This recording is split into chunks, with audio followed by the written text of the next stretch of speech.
Hey guys, and welcome to the very first episode of Crossroads Reviews. Just a series where I'd like to talk about some of my favorite games, as well as maybe some of your favorite games.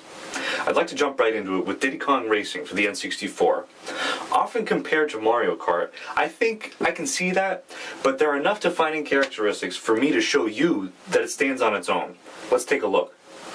Released in November 1997, Diddy Kong Racing was developed by a company called Rareware. At the time, this was the fastest selling game, selling almost 1 million copies before the year's end, and as of now, it stands as the 6th best selling game on the N64, having sold almost 4.3 million copies.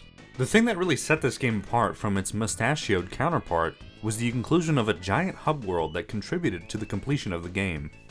In my opinion, one of the reasons why this game is so fun and memorable was because of this overworld.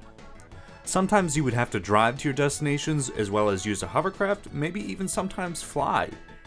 I remember always exploring, looking for Easter eggs or maybe some secret hideout, hoping that the developers put something in there just for me. I don't know, that's what I did as a kid, and this overworld really allowed me to explore that. In Diddy Kong Racing, you could select from a total of 8 characters. This is the default selection, but let's go over them. First you had Diddy Kong, then you had Banjo, Conker, Crunch, Tip Top, Timber, who was the long-lost son of Tony the Tiger, Bumper, and lastly, Pipsy. One thing that I found really cool about this game was the fact that each racer had their own stats that were unique to them.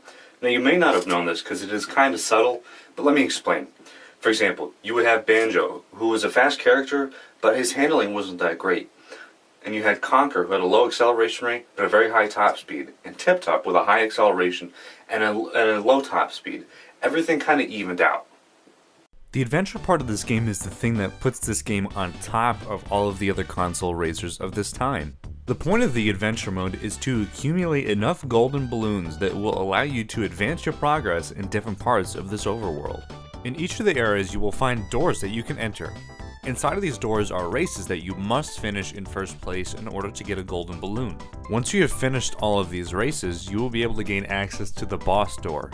These boss races can be extremely challenging, I'm not gonna lie, but once you finally beat them, you will be told to try their new silver coin challenge, which is something I'd like to address. The thing I dislike the most about any game is when a developer artificially lengthens their game. This silver coin challenge is probably the worst offender of this, and it's just extremely difficult. It's an extreme waste of time, and it's just probably the most insane scavenger hunt you can ever go on. I may be overdoing it, but the whole point of this is to collect all the silver coins and come in first place, which can be an extreme pain, especially in some of the later levels.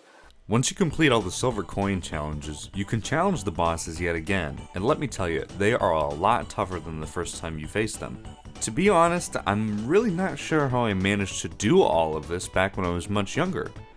I must have been extremely determined because even today the difficulty in these portions of the game is very prominent. Once you have finally defeated all of these bosses, the giant whiz-pig head in the overworld will open up. Entering it will prompt you to take on the final showdown of this game. This final race is one of the most difficult of the game.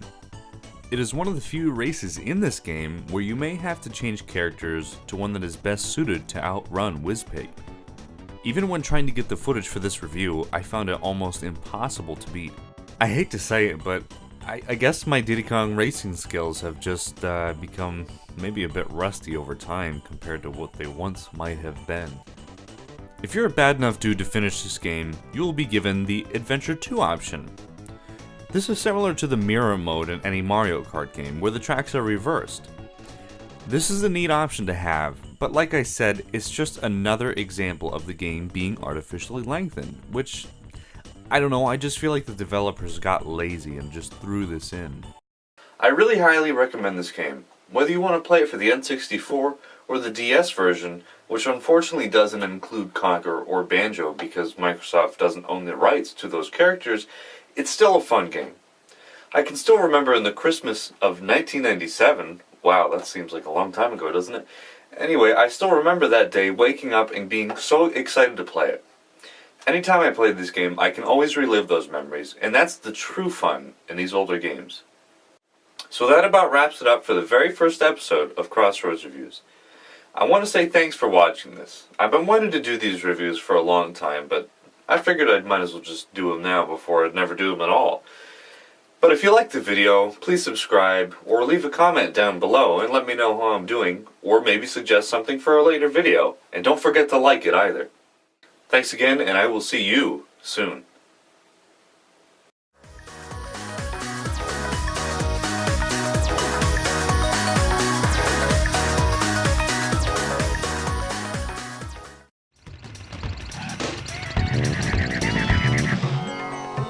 Hello, friend.